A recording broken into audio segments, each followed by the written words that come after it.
പ്രപഞ്ച സൃഷ്ടാവായ അല്ലാഹു സുബ്ഹാനഹു വ തആല നമ്മെ പടയ്ക്കുകയും നമ്മെ സൃഷ്ടിക്കുകയും നമുക്ക് ആഹാരം തരികയും ഈ ലോകത്തെ മുഴുവനെ സൃഷ്ടിച്ച് പരിപാലിച്ച് സംഹരിക്കാൻ കഴിവുള്ള അല്ലാഹു പറയുന്നു ഫദ്കുറൂനി, എപ്പോഴും നിങ്ങളുടെ ജീവിതത്തിന്റെ എല്ലാ മേഖലകളിലും നിങ്ങൾ എന്നെ സ്മരിക്കണേ. അല്ലാഹു പറയുകയാണ് ഫദ്കുറൂനി, നിങ്ങൾ എന്നെ സ്മരിക്കണേ.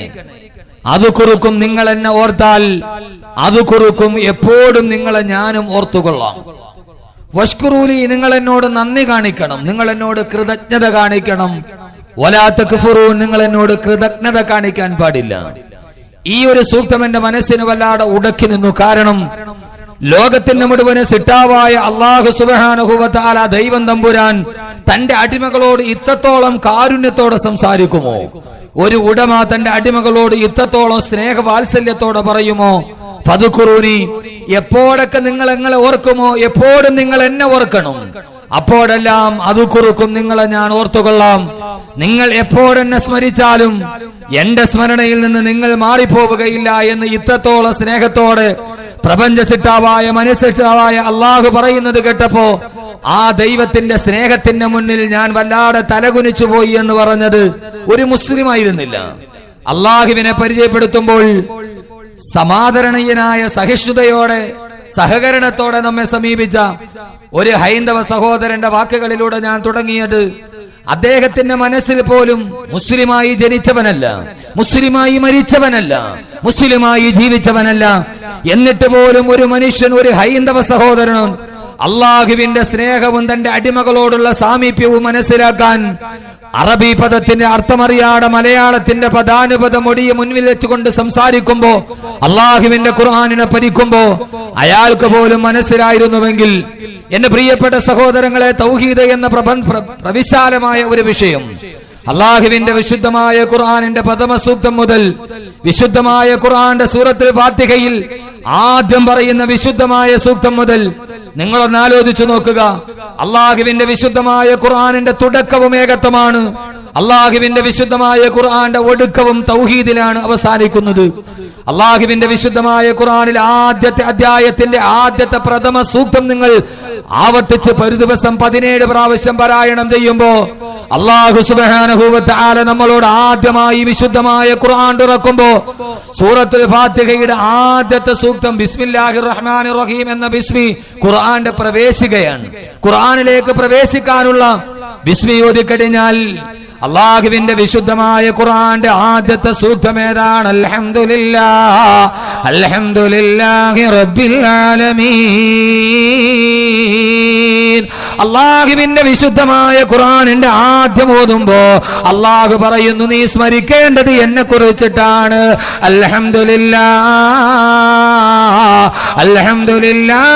റബ്ബിൽ ആലമീൻ. അല്ലാഹുവേ, സർവസ്തുതിയും നിനക്കാണ് തമ്പുരാനെ. അൽഹംദുലില്ലാ, സർവസ്തുതിയും സർവസ്തുതി വചനങ്ങളും നിനക്കാണ് തമ്പുരാനെ. കാരണം എന്തെന്നറിയുമോ? ഞാൻ നിന്നെ സ്തുതിക്കുന്നത് വെറുതെയല്ല, ഞാൻ നിന്നെ സ്തുതിക്കുന്നത് എന്റെ വെറുതെ ഒരു അധര വ്യായാമമല്ല. എന്തുകൊണ്ടാണ് നിന്നെ ഞാൻ സ്തുതിക്കുന്നതെന്നറിയുമോ? റബ്ബിൽ ആലമീൻ, സർവലോകങ്ങളുടെയും രക്ഷിതാവ് നീയാണ് തമ്പുരാനെ. നീയില്ലാതൊരു രക്ഷിതാവില്ല, നീയല്ലാതൊരു ഖാലിക്കില്ല, നീയല്ലാതൊരു റാസിക്കില്ല, നീയല്ലാതൊരു മാലിക്കില്ല. എല്ലാം സൃഷ്ടിച്ച് പരിപാലിച്ച് സംഹരിക്കുന്ന തമ്പുരാനെ, ഇക്കാണുന്ന അഖില ലോക ബ്രഹ്മാണ്ട കടാഹത്തെ മുഴുവനും അല്ലാഹുവേ വെറും 6 ദിവസം കൊണ്ട് സൃഷ്ടിച്ച തമ്പുരാനെ. അല്ലാഹുല്ലദീ ഖലഖസ് സമാവാതി വൽ അർള വമാ ബൈനഹുമാ ഫീ 6 അയ്യാം. അല്ലാഹുവിന്റെ ഖുർആൻ പറഞ്ഞതുപോലെ പരിമിതമായ 6 ദിവസങ്ങൾ കൊണ്ട് ഈ പ്രപഞ്ചത്തിനൊരു മേൽക്കൂര പോലെ പരന്ന് പ്രവിശാലമായി കിടക്കുന്ന ഈ ഗഗനലോകത്തെ സിദ്ധിച്ച തമ്പുരാൻ, ആ ഗഗനലോകത്തിന്റെ താഴ്ഭാഗത്ത് സർവ്വ മനുഷ്യനും കളിത്തൊട്ടിൽ പോലെ ആടിക്കിടക്കുന്ന ഈ ഭൂമിയെ പരവതാനി പോലെ വിരിച്ച തമ്പുരാൻ. അതിനെ മാത്രമല്ല, വമാ ബൈനഹുമാ ആകാശഭൂമികളുടെ ഇടയിലുള്ള സർവ വസ്തുക്കളെയും ആകാശമല്ല ഭൂമിയല്ല അതിന്റെ ഇടയിലുള്ള എല്ലാ വസ്തുക്കളും ഉണ്ടല്ലോ, ഈ നീലാകാശത്തില് തത്തിക്കളിക്കുന്ന ചന്ദ്രഗോളത്തെ, ഈ കാണുന്ന കത്തിജ്വലിക്കുന്ന സൂര്യനെ, നെബൂലകളെ, താരാപഥങ്ങളെ, ഉൽക്കകളെ, ക്ഷീരപഥങ്ങളെ, ഇതിന്റെ ഇടയിലൂടെ പറന്നു പോകുന്ന കൊച്ചു പറവാദികളെ, ഈ മാമരങ്ങളെ, ഈ മാമയിലുകളെ, ഈ മഹാമേരികളെ എല്ലാം സൃഷ്ടിച്ചു പരിപാലിച്ച തമ്പുരാൻ, അതിന്റെ ഇടയിലൂടെ കറുകരുത്ത കരിമ്പാറ കെട്ടിന്റെ ഉള്ളിലൂടെ നടന്നു പോകുന്ന കൊച്ചു കട്ടുറുമ്പിനെ, തിരടിയെടുക്കുന്ന തിരമാലകളുടെ ഇടയിലൂടെ ഊളിയിട്ട് പോകുന്ന കൊച്ചു പരൽ മത്സ്യങ്ങളെ, ഈ കൈ തിന്നം കളിക്കുന്ന കാട്ടാനകളെ, നിബിഡവനങ്ങളിലൂടെ നടന്നു പോകുന്ന ചിഹ്നം വിളിക്കുന്ന കാട്ടാനകളെ എന്ന് വേണ്ട ആകാശഭൂമിയുടെ ഇടയിലുള്ള സർവ്വതിനെയും, തരുക്കളെയും താരകങ്ങളെയും സർവ്വതിനെയും സൃഷ്ടിച്ച തമ്പുരാനെ അൽഹംദുലില്ലാ,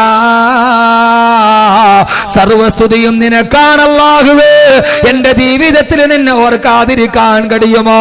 കത്തിജ്വലിച്ചു നിൽക്കുന്ന പട്ടാപ്പകല് പോലും ചുറ്റുമൂലമുജുമാ മസ്ജിദിൽ പോയി അല്ലാഹുവേ നമസ്കാരത്തിന് കൈകെട്ടുമ്പോ മരം കോച്ചുന്ന മാമരങ്ങളുടെ നടുവിൽ മരം കോച്ചുന്ന തണുപ്പത്ത് മഹനീയമായ മനസാന്നിധ്യത്തിന് വേണ്ടി മസ്ജിദിന്റെ നടുവിലോട്ട് കടന്നു ചെന്ന് സുബഹി നമസ്കാരത്തിന് കുളിരുന്ന പകലിൽ കൈകെട്ടി നിൽക്കുമ്പോഴും വേർത്തൊലിച്ചു നിൽക്കുന്ന സന്ധ്യാസമയത്ത് മഗ്രിബിന് കൈകെട്ടി കിടക്കുമ്പോഴും കണ്ണുകളിലേക്ക് നിദ്ര തടികി വരുന്ന ഇശായിന്റെ രാത്രി നമസ്കാരത്തിന് കൈകെട്ടുമ്പോഴും അല്ലാഹുവിനോട് ഒരു ദിവസം ആവർത്തിച്ച് പറയുന്ന തൗഹീദിന്റെ മന്ത്രമേതാ?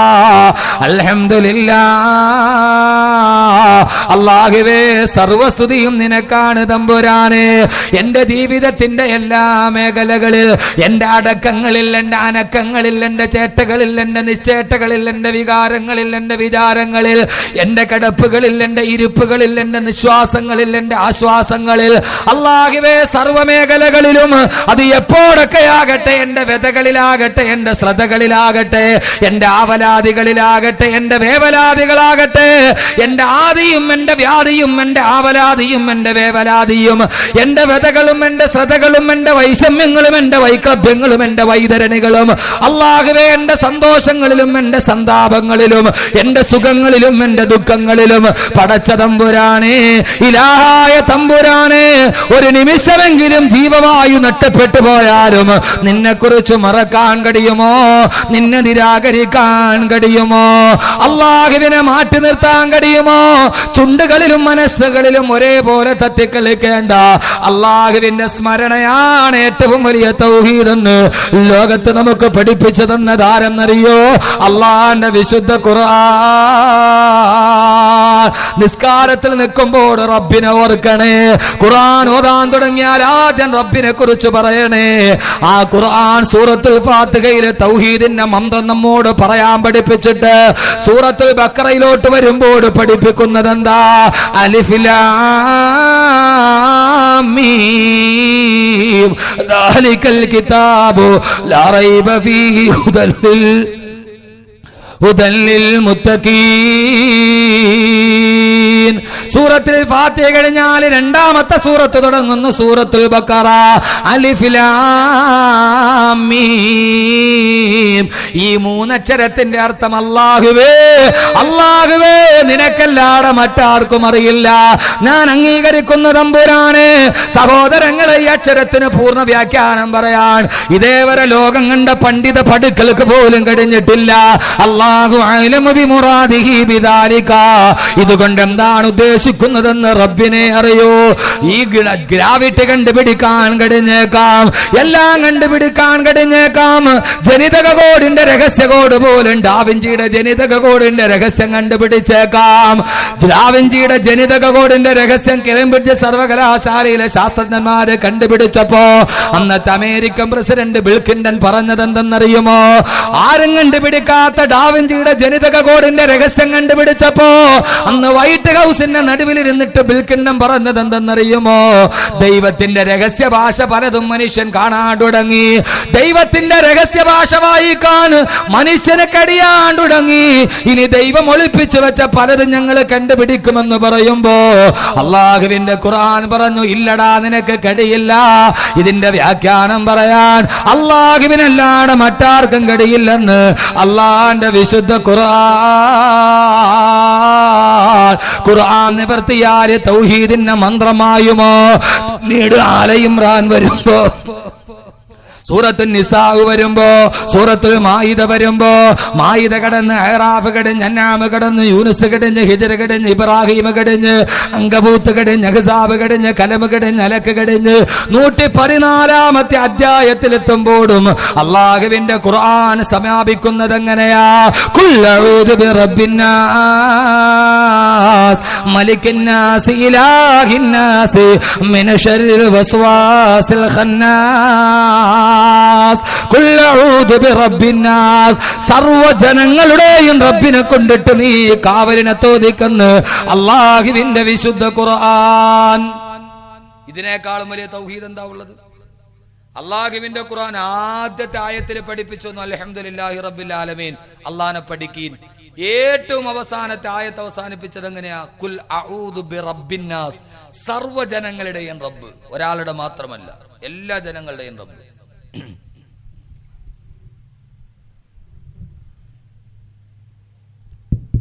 ഇച്ചിരി കൂടെ ഒരു ചെറിയ പറപ്പറപ്പാണ്, ഒന്നുകൂടി ഒന്ന് ശരിയാക്കി ഇരിക്കട്ടെ. നല്ല എക്കോയൊക്കെ വെക്ക്. ഷെയ്ഹുനാന്ന് പറഞ്ഞാൽ ഹുന ഹുന ഹുനാന്ന് കേൾക്കണം. പിന്നല്ല, ഏതായാലും റാഹത്താണ്, കുഴപ്പമൊന്നുമില്ല. പിന്നെ എൻ്റെ ഒരു ബുദ്ധിമുട്ടുകൊണ്ട് ഞാൻ യാത്ര ചെയ്തു വന്നുകൊണ്ട് കാറ്റടിച്ചതിൻ്റെ ഒരു പ്രശ്നം. അല്ലാഹു സുബ്ഹാനഹു വ തആല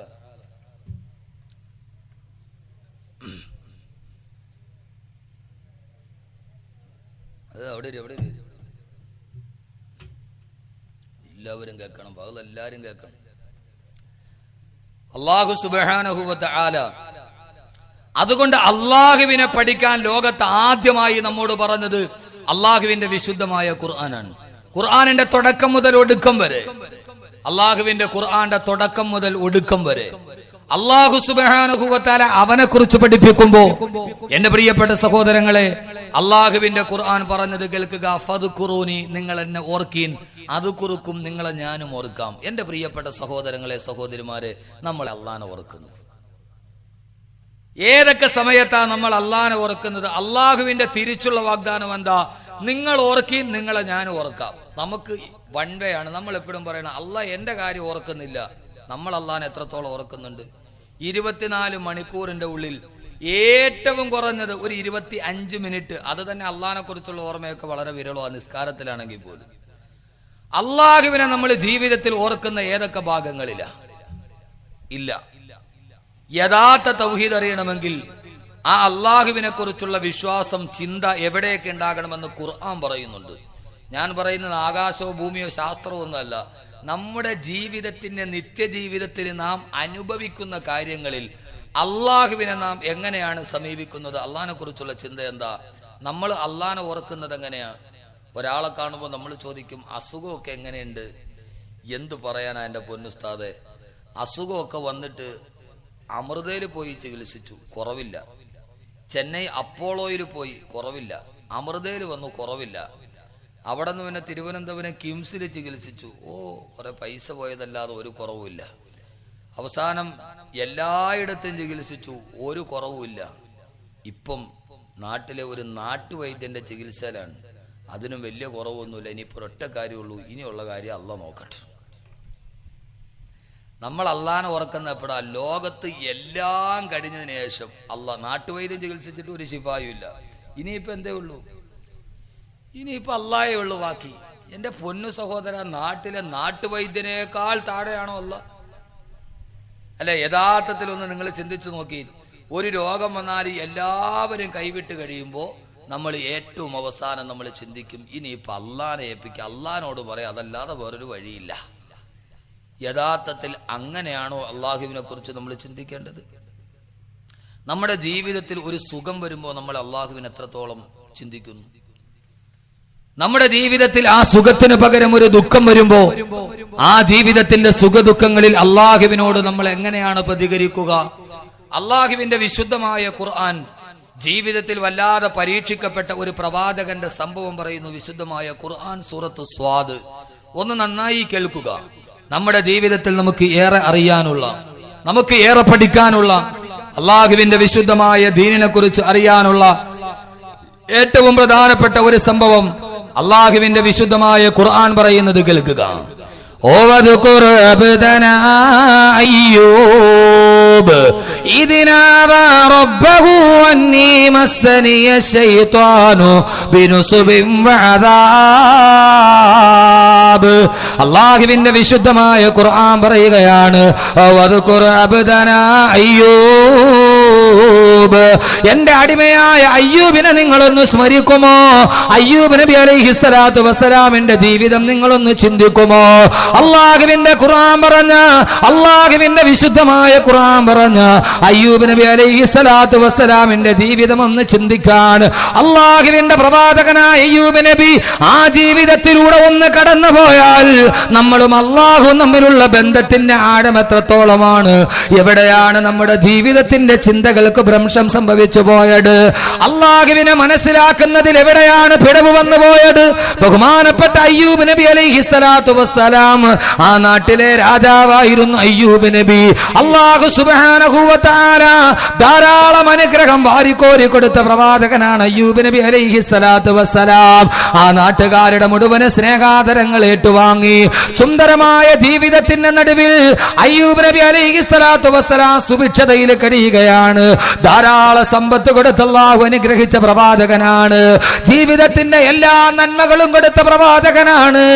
എല്ലാ അനുഗ്രഹങ്ങളും അല്ലാഹു വാരിക്കോരി കൊടുത്ത പ്രവാചകനാണ് ബഹുമാനപ്പെട്ട അയ്യൂബ് നബി അലൈഹിസ്സലാത്തു വസ്സലാം. ആ നാട്ടുകാരുടെ മുഴുവൻ കണ്ണിലുണ്ണിയായി മാറിയ അയ്യൂബ് നബി അലൈഹിസ്സലാത്തു വസ്സലാം. അല്ലാഹു സുബ്ഹാനഹു വ തആല അയ്യൂബ് നബിക്ക് ധാരാളം അനുഗ്രഹങ്ങൾ കൊടുത്തു, ധാരാളം സമ്പത്ത്. ആ നാട്ടുകാരുടെ മുഴുവൻ കണ്ണിലുണ്ണിയായ സുന്ദരമായ വീട്ടിൽ താമസ അയ്യൂബ് നബി അലൈഹിസ്സലാത്തു വസ്സലാം.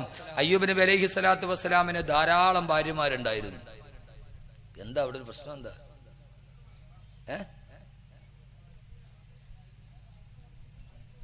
അത് കുഴപ്പമില്ല, പോട്ടെ, അവൻ വിട്ടേക്കും. ഖല്ലു സബീലഹു, നിങ്ങൾ ഇങ്ങോട്ട് വരി.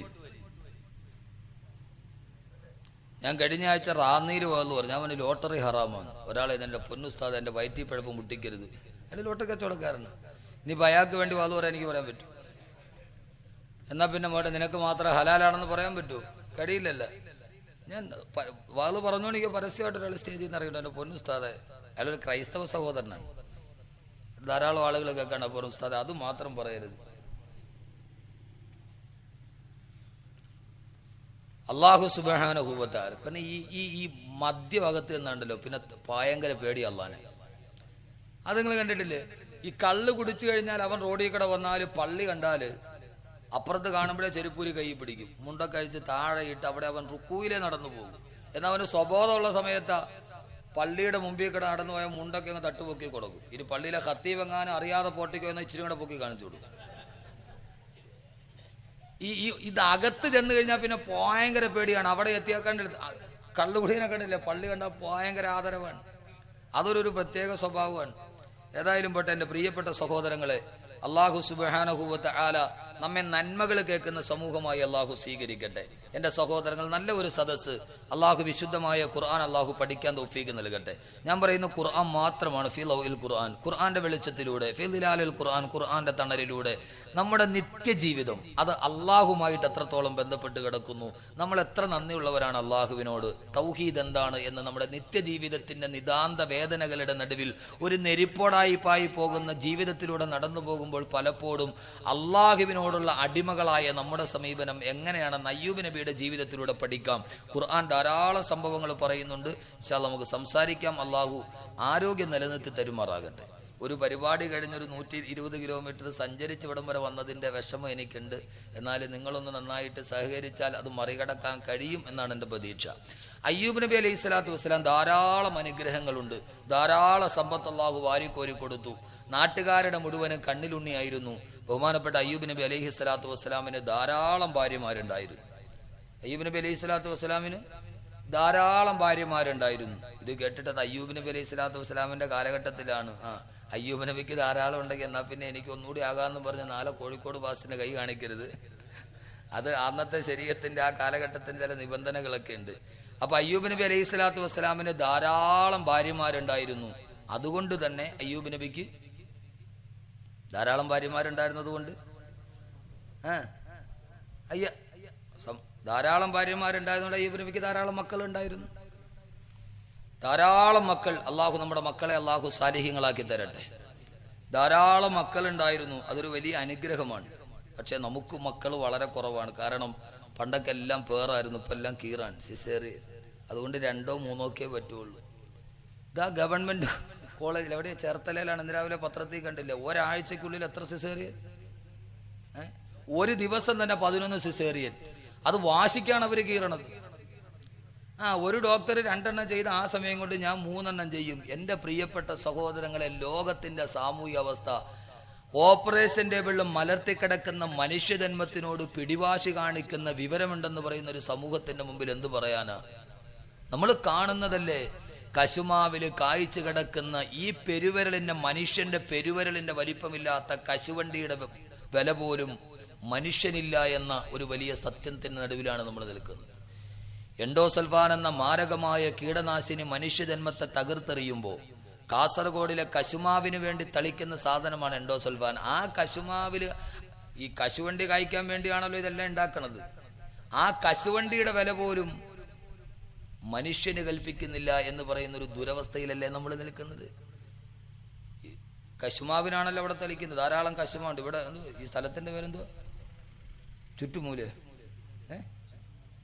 ചുറ്റുമൂല. ചുറ്റുമൂല. അത് ചുറ്റുമൂല ആയിരിക്കും. കശുവണ്ടിക്ക് വേണ്ടി ഉപയോഗിക്കുന്ന ഒരു സാധനം മനുഷ്യനൊരു വിലയുമില്ല. സിസേറിയന് വേണ്ടി വരുന്ന മാതൃത്വത്തെ കീറിമുറിക്കുന്നു. MBBSന്റെ വിദ്യാഭ്യാസം ഉണ്ടായിട്ട് എന്ത് കാര്യം? ഒരു മനുഷ്യന് അറിവുണ്ടായാൽ മാത്രം പോരാ, തിരിച്ചറിവും കൂടി ഉണ്ടാവണം. അറിവ് ആർക്കും കിട്ടും, തിരിച്ചറിവ് എല്ലാവർക്കും കിട്ടില്ല. ആ തിരിച്ചറിവുണ്ടാകണമെങ്കിൽ ഇതുപോലെയുള്ള ധാർമ്മികതയുടെ സ്വഭാവം വേണം. അള്ളാഹു മനസ്സിലാക്കാൻ തൗഫീഖ് നൽകട്ടെ. കുറച്ച് വിദ്യാഭ്യാസം ഉണ്ടായി എന്ന് വിചാരിച്ചിട്ട് ലോകത്തൊന്നും നേടാൻ പറ്റൂല. കാരണം സ്കൂളിൽ പോയി പഠിച്ചാൽ, കോളേജിൽ പഠിച്ചാൽ ഫിസിക്സിന്റെ സാറ് പഠിപ്പിച്ചു തരും E=mc² എന്ന് പറഞ്ഞാൽ ദ്രവ്യ പരിവർത്തനത്തിലൂടെ ഊർജ്ജമുണ്ടാകും. 2 ദ്രവ്യങ്ങൾ കൂട്ടിച്ചേർത്തതിന് പരിവർത്തനം ഉണ്ടാക്കിയാൽ അതിലൂടെ ഊർജം കിട്ടുമെന്ന് സയൻസിന്റെ പ്രൊഫസർ പഠിപ്പിച്ചു തരും. പക്ഷേ ഊർജം കിട്ടുമെന്ന് വരെ അവർ പഠിപ്പിക്കുകയുള്ളൂ. ആ കിട്ടുന്ന ഊർജം നിന്റെ സഹോദരനെതിരെ ചെലവഴിക്കരുതെന്ന് പറയണമെങ്കിൽ ഈ ആത്മീയത വേണം, ഈ ഖുർആൻ വേണം. ബയോളജി പ്രകാരം സ്വന്തം ഭാര്യയിൽ ഉണ്ടാകുന്ന കുഞ്ഞും അന്യന്റെ ഭാര്യയിൽ ഉണ്ടാകുന്ന കുഞ്ഞും തമ്മിൽ ജീവശാസ്ത്രപരമായി ഒരു വ്യത്യാസവുമില്ല. പക്ഷെ സ്വന്തം ഭാര്യയിൽ ഉണ്ടാകുന്ന കുഞ്ഞ് നന്മയും അടുത്തവന്റെ ഭാര്യയിൽ നമുക്കുണ്ടാകുന്ന കുഞ്ഞ് തിന്മയുമാണെന്ന് പഠിപ്പിക്കണമെങ്കിൽ അതിന് ആത്മീയത വേണം, മതം വേണം, ഖുർആൻ വേണം. E=mc² എന്ന ദ്രവ്യപരിവർത്തന സിദ്ധാന്തത്തിലൂടെയാണ് ഹിരോഷിമയിലും നാഗസാക്കിയിലും ആറ്റം ബോംബ് വർഷിച്ചത് അമേരിക്ക. ആൽബർട്ട് ഐൻസ്റ്റീൻ ആണ് ദ്രവ്യപരിവർത്തന സിദ്ധാന്തം കണ്ടുപിടിച്ചത്. ഹിരോഷിമയിലും നാഗസാക്കിയിലും കത്തിക്കരിഞ്ഞു കിടക്കുന്ന ആയിരക്കണക്കിന് മൃതദേഹങ്ങളെ കണ്ടപ്പോ ഞാൻ കണ്ടുപിടിച്ച ഒരു ആശയമാണല്ലോ ഇവരെ കൊന്നതെന്നോർത്തിട്ട് ആൽബർട്ട് ഐൻസ്റ്റീൻ ഹിരോഷിമയിൽ നിന്ന് പൊട്ടിക്കരഞ്ഞു എന്നാണ്. ദൈവമേ, അടുത്ത ജന്മത്തിൽ ഒരു ചെരുപ്പ് കുത്തിയായി ജനിച്ചാലും എനിക്കിനി ഒരു ശാസ്ത്രജ്ഞനായിട്ട് ജനിക്കണ്ടെന്ന് പൊട്ടിക്കരഞ്ഞു ആൽബർട്ട് ഐൻസ്റ്റീൻ ഹിരോഷിമയിലും നാഗസാക്കിയിലും മനുഷ്യർ വീഴുന്നത് കണ്ടിട്ട്. അതുകൊണ്ട് വിദ്യാഭ്യാസം, അറിവുണ്ടായാൽ പോരാ, തിരിച്ചറിവുണ്ടാകണം. ആ തിരിച്ചറിവിന്റെ സദസ്സാണിത്. അള്ളാഹു നമുക്ക് തിരിച്ചറിവ് നൽകി അനുഗ്രഹിക്കുമാറാകട്ടെ. അയ്യൂബ് നബി അലൈഹിസ്സലാത്തു വസ്സലാമിന് ധാരാളം മക്കളും ഉണ്ടായിരുന്നു, ധാരാളം സമ്പത്ത്, ധാരാളം ഭാര്യമാർ. അവരോടൊപ്പം തന്നെ കൊട്ടാര സമാനമായ വീടിന്റെ നടുവിൽ, സാഹചര്യത്തിന്റെ നടുവിൽ കാണാൻ സൗകുമാര്യമുള്ള മക്കളുമായി അരോഗദൃഢഗാത്രനായി അയ്യൂബ് നബി അലൈഹിസ്സലാത്തു വസ്സലാം ജീവിച്ചു കൊണ്ടിരിക്കുമ്പോ അല്ലാഹു സുബ്ഹാനഹു വ തആല അയ്യൂബ് നബി അലൈഹിസ്സലാത്തു വസ്സലാമിന് ഒരു പരീക്ഷണം നൽകി. ആ പരീക്ഷണം വരുമ്പോഴാണല്ലോ പലപ്പോഴും നമ്മൾ അല്ലാഹുവിനെ മറന്നു പോകുന്നത്. ജീവിതത്തിൽ എല്ലാവിധ നന്മകളുടെ പ്രവാഹത്തിന് നടുവിൽ അല്ലാഹു അയ്യൂബ് നബി അലൈഹിസ്സലാത്തു വസ്സലാമിന് ഒരു പരീക്ഷണം നൽകി. അയ്യൂബ് നബി അലൈഹിസ്സലാത്തു വസ്സലാമിന് മാരകമായ രോഗം ബാധിച്ചു. അയ്യൂബ് നബി അലൈഹിസ്സലാത്തു വസ്സലാമിന് മാരകമായ രോഗം ബാധിച്ചു. രോഗം ബാധിച്ച് ശരീരം മുഴുവനും വ്രണം വന്നിട്ടത് വല്ലാതെ പടുക്കാൻ തുടങ്ങി. വ്രണം മാറുന്നേയില്ല. ചരിത്രത്തിൽ കാണാം അയ്യൂബ് നബി അലൈഹിസ്സലാത്തു വസ്സലാമിന്റെ നാവും ഹൃദയവും അടിച്ചു ശരീരം മുഴുവനും പടുത്തു വിറങ്ങലിക്കാൻ തുടങ്ങി. ചികിത്സിച്ച് അയ്യൂബ് നബി അലൈഹിസ്സലാത്തു വസ്സലാമിന്റെ സമ്പത്ത് മുഴുവനും നഷ്ടപ്പെട്ടു. അയ്യൂബ് നബി അലൈഹിസ്സലാത്തു വസ്സലാമിന്റെ മക്കൾ മുഴുവനും ഓരോരുത്തരായി മരിച്ചു വീഴാൻ തുടങ്ങി. ബഹുമാനപ്പെട്ട അയ്യൂബ് നബി അലൈഹിസ്സലാത്തു വസ്സലാം സുഭിക്ഷതയുടെ നടുവിൽ നിന്ന് മാരകമായ പീഡനത്തിന്റെ പരീക്ഷണത്തിന്റെ നെരിപ്പോടിലേക്ക് വലിച്ചെറിയപ്പെട്ടപ്പോ മക്കൾ ഓരോരുത്തരായി മരിച്ചു കിടക്കുന്നത് അയ്യൂബ് നബി അലൈഹിസ്സലാത്തു വസ്സലാമിന് കാണേണ്ടി വന്നു. ആരോഗ്യമെല്ലാം നഷ്ടപ്പെട്ട് ശരീരം മുഴുവനും പടുത്തു വിറങ്ങലിച്ച് അയ്യൂബ് നബി അലൈഹിസ്സലാത്തു വസ്സലാം കിടപ്പാടം പോലും നഷ്ടപ്പെട്ടു. കിടപ്പാടമില്ലാത്ത, ആരോഗ്യമില്ലാത്ത, ജീവിതത്തിലൊന്നുമില്ലാത്ത ഭർത്താവിന് എന്തിന്? അയ്യൂബ് നബി അലൈഹിസ്സലാത്തു വസ്സലാമിന്റെ ഭാര്യമാർ ഓരോരുത്തരായി അയ്യൂബ് നബി അലൈഹിസ്സലാത്തു വസ്സലാമിനെ കൈയൊടിഞ്ഞു. അവസാനം റഹ്മ എന്ന ഒരൊറ്റ ഭാര്യ മാത്രം അയ്യൂബ് നബിയുടെ കൂടെ നിന്നു എന്നാണ്. ആരോഗ്യമില്ലാത്ത ഭർത്താവ് എന്തിന്? ആരോഗ്യമില്ലാത്ത ഭർത്താവ് എന്തിന്? സൗന്ദര്യമില്ലാത്ത ഭർത്താവ് എന്തിന്? സമ്പത്തില്ലാത്ത ഭർത്താവ് എന്തിന്? പിന്നെ ഭാര്യയ്ക്ക് ആവശ്യമില്ല, ഭാര്യയും പോയി. എന്റെ പൊന്നു സഹോദരങ്ങളെ, ഭാര്യയാണെങ്കിലും മക്കളാണെങ്കിലും നമ്മളോട് സ്നേഹമുണ്ടാകുന്ന നമുക്ക് ആരോഗ്യമുള്ളപ്പോഴാണ്, നമുക്ക് സൗന്ദര്യമുള്ളപ്പോഴാണ്. വൈകുന്നേരം വരുന്ന പിതാവിനെയും കാത്തുകൊണ്ട് മക്കൾ വാതിൽപ്പടിയിൽ കാത്തു നിൽക്കുന്നത് അവനറിയാം വരുന്ന പിതാവിന്റെ മടിയിൽ തനിക്കുള്ള പലഹാരമുണ്ടെന്ന്. ആ പലഹാരം വാങ്ങിക്കാൻ അവൻ കാത്തു നിൽക്കും. 3 ദിവസം പലഹാരമില്ലാതെ നിങ്ങൾ പോയി നോക്കി, വൈകുന്നേരം നിങ്ങളുടെ മോനെ വാതിൽപ്പടിയിൽ നിങ്ങൾ കാണൂ. ഭാര്യ നമ്മളെ കാത്തു നിൽക്കുന്നപ്പോഴാ ഗൾഫിൽ നിന്ന് വരുമ്പോ അവൾക്കുള്ള മഴത്തുള്ളിക്കിലുക്കത്തിന്റെ കമ്മലും വാങ്ങിച്ച് സുന്ദരമായിട്ട് മാപ്പിള വരുന്നുണ്ടെന്ന് ഓർത്തിട്ടാണ് അവൾ സുന്ദരിയായിട്ട് അണിഞ്ഞൊരുങ്ങി കാത്തു നിൽക്കുന്നത്. തലേ ദിവസം വിളിച്ചിട്ട് എന്റെ ഇക്കാമ തീർന്നു, എന്നെ കഫീൽ കയറ്റി വിട്ടു, ഞാനങ്ങ് കയറി വരിക, ബോംബെ വന്നിട്ട് തീവണ്ടി വരാന്ന് പറഞ്ഞാൽ എവരെണ്ണം കാണുവോ? റെയിൽവേ സ്റ്റേഷനിൽ കാണുവോ? ഭാര്യയ്ക്ക് സ്നേഹമുള്ളത് എപ്പോഴാണ്? നമുക്കിതൊക്കെ ഉള്ളപ്പോഴാണ്. അല്ലാന്ന് പറയാൻ പറ്റുമോ? എന്താ നിങ്ങൾ പറയാത്ത? അവരത്രയ്ക്ക് പേടിയാ? എന്താ നിങ്ങൾ ആന്ന് പറയാത്ത? എന്താ അത്രയ്ക്ക് പേടിയാ അവരെ? ബി പി ഉണ്ട് ഇല്ലേ? ബി പി എന്ന് പറഞ്ഞാൽ ബ്ലഡ് പ്രഷർ അല്ല, ഭാര്യയെ പേടിയുണ്ടോന്ന്. ഇപ്പൊ ബി പി എന്ന് പറഞ്ഞാൽ ബ്ലഡ് പ്രഷർ അല്ല, ബി പി, ഭാര്യയെ പേടിയുണ്ടോന്ന്. ആരാണെങ്കിലും ശരി, എന്റെ പ്രിയപ്പെട്ട സഹോദരിമാരെ, നിങ്ങളും പണങ്ങണ്ട. കാരണം നിങ്ങൾ ഇച്ചിരി സ്വർണം തന്നെ ഭാവങ്ങളെ കെട്ടിച്ചു കൊടുക്കാൻ. ഭർത്താവിന് നിങ്ങളോട് സ്നേഹമുള്ളതെപ്പോഴാണ്? സൗന്ദര്യമുള്ളപ്പോ, ആരോഗ്യമുള്ളപ്പോ. ബഹുമാനപ്പെട്ട അയ്യൂബ് നബി അലൈഹിസ്സലാത്തു വസ്സലാം മാരകമായ പരീക്ഷണമാണ് കടന്നു വരിക. എല്ലാം ജീവിച്ചിന്റെ എല്ലാ നന്മകൾ ആസ്വദിച്ചു കൊണ്ടിരിക്കുമ്പോ, ആവോള സമ്പത്തുണ്ടായിരിക്കുമ്പോ അതാ മാരകമായ രോഗം വരികയാണ്. അയ്യൂബ് നബിയുടെ ശരീരം മുഴുവനും പഴുത്ത് വിറങ്ങലിക്കുകയാണ്. ഒരാൾക്ക് പോലും കണ്ടിരിക്കാൻ കഴിയാത്ത അവസ്ഥ. ഭാര്യമാർ ഓരോരുത്തരായി കൈയൊടിഞ്ഞു. അയ്യൂബ് നബി ഏകനായി മാറുമ്പോ നാട്ടുകാർ വന്നിട്ട് പറഞ്ഞു, അയ്യൂബേ, നിനക്ക് പകർച്ചവ്യാധി പിടിപെട്ടിരിക്കുകയാണ്. ഈ നാട്ടിൽ താമസിച്ചാൽ ഞങ്ങൾക്ക് രോഗം പടർന്നു പിടിക്കാൻ സാധ്യതയുണ്ട്. അതുകൊണ്ട് ഞങ്ങളുടെ നാട്ടിൽ നിന്ന് മാറിപ്പോകണേ അയ്യൂബേ. ഇതേവരെ സ്നേഹിച്ച ആളുകൾ മുഴുവനും സ്വന്തം നാട്ടിൽ നിന്ന് ആട്ടിയോടിക്കാൻ വരുമ്പോ എന്റെ പ്രിയപ്പെട്ട സഹോദരങ്ങളെ, ജീവിതത്തിൽ ഒന്ന് ചിന്തിച്ചു നോക്കുക.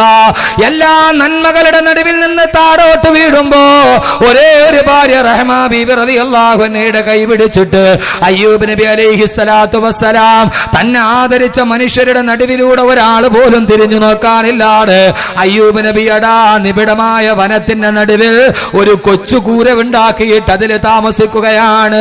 അള്ളാഹു നമ്മളെ കാത്തിരക്ഷിക്കുമാറാകട്ടെ. എല്ലാം കൈനിറച്ചുണ്ടായിട്ട് ഒരു സമയത്തെങ്ങാനും ഇല്ലാതെ പോയാ സഹോദരങ്ങളെ, പണ്ട് മുതൽ ദാരിദ്ര്യമാണെങ്കിൽ പ്രശ്നമില്ല, നേരത്തെ മുതലേ പട്ടിണിയാണെങ്കിൽ പ്രശ്നമില്ല. എല്ലാം കയ്യിൽ നിറഞ്ഞിരുന്നിട്ട് ഒരു സമയത്ത് പെട്ടെന്നെങ്ങാനും തകർന്നു പോയാ അള്ളാഹുവിന്റെ റസൂല് പോലും അള്ളാഹുവിനോട് ദുആ ചെയ്തതാണ്, അല്ലാഹുവേ, അല്ലാഹുമ്മ ഇന്നാ നഊദു ബിക മിൻ സവാലി നിഅമതിക വ തഹവൂലി ആഫിയതിക വ ഫുജഅതി നിഅമതിക വ ജമീ സഖതിക വന്നാർ. അല്ലാഹുവേ, അല്ലാഹുവേ, അല്ലാഹുവേ, അല്ലാഹുമ്മ ഇന്നാ നഊദു ബിക, അല്ലാഹുവേ, നിന്നോട് ഞാൻ കാവലിനെ തേടുകയാണ്. മിൻ സവാലി നിഅമതിക, നീ എനിക്ക് തന്ന ആഗ്രഹങ്ങൾ എങ്ങാനും ഒന്ന് പെട്ടെന്നൊന്ന് മാറിപ്പോകുന്നതിനെ നിന്ന് അല്ലാഹുവേ നിന്നോട് ഞാൻ കാവലിനെ തേടുകയാണ്. എന്റെ സഹോദരങ്ങളെ ആവർത്തിച്ച് ഞാൻ ഓർമ്മിപ്പിക്കുകയാണ്, അല്ലാഹു തന്നിരിക്കുന്ന അനുഗ്രഹമൊന്ന് നീങ്ങിപ്പോകാതിരിക്കാൻ ഒരൊറ്റ രോഗമൊന്ന് ജീവിതത്തിലോട്ട് കടന്നു വന്നാൽ പോരെ. ഒരു മാരകമായ രോഗമെങ്ങാനും കടന്നു വന്നാ സമ്പാദിച്ചതെല്ലാം നഷ്ടപ്പെട്ടു പോകുമ്പോ ഒരിക്കലും റഹ്മാനായ റബ്ബി വിനീതന്റെ കൺമുമ്പിൽ ഒരു വല്ലാത്ത കാഴ്ച കാണിച്ചു തന്നു. ഒരു ദിവസം ഞാൻ എന്റെ ജീവിതത്തിന്റെ എല്ലാ നന്മകളുടെ നടുവിലൂടെ നടക്കുമ്പോഴും ഇപ്പോഴും എനിക്ക് ആ ചരിത്രം മാറിയിട്ടില്ല. പെട്ടെന്ന് ഞാൻ ഓർമ്മയിൽ നിന്ന് എടുത്തു പറയുകയാ, ഒരു ദിവസം ഞാൻ ജോലി ചെയ്യുന്ന എന്റെ പള്ളിയിലേക്ക് വെള്ളിയാഴ്ച ദിവസമാണ് രാവിലെ പ്രഭാഷണം കഴിഞ്ഞ് വന്നതിന്റെ വല്ലാത്ത ക്ഷീണം കാരണത്താൽ കിടന്നുറങ്ങിപ്പോയി. ആ സമയത്ത് ജുമയുടെ തിരക്ക് പിടിച്ച സമയത്താണ് എഴുന്നേൽക്കുന്നത്. പെട്ടെന്ന് കുളിച്ച് റെഡിയായി വീടിന്റെ തൊട്ടടുത്തുള്ള പള്ളിയിലോട്ട് കടന്നു ചെല്ലുമ്പോ പള്ളിയുടെ ഗേറ്റ് നടന്നിട്ട് ഞാൻ എന്റെ വാഹനത്തിൽ പോയി ഇറങ്ങുമ്പോ വെള്ളിയാഴ്ച പതിവ് പോലെ ജുമാ മസ്ജിദിന്റെ പടിവാതിക്കല് ധാരാളം യാചകര് നിൽക്കുന്നുണ്ട്. ആ സമയത്ത് ഞാനൊരു ചെറുപ്പക്കാരനായ ഒരു 40-45 വയസ്സുള്ള ഒരു മനുഷ്യനെ കണ്ടു.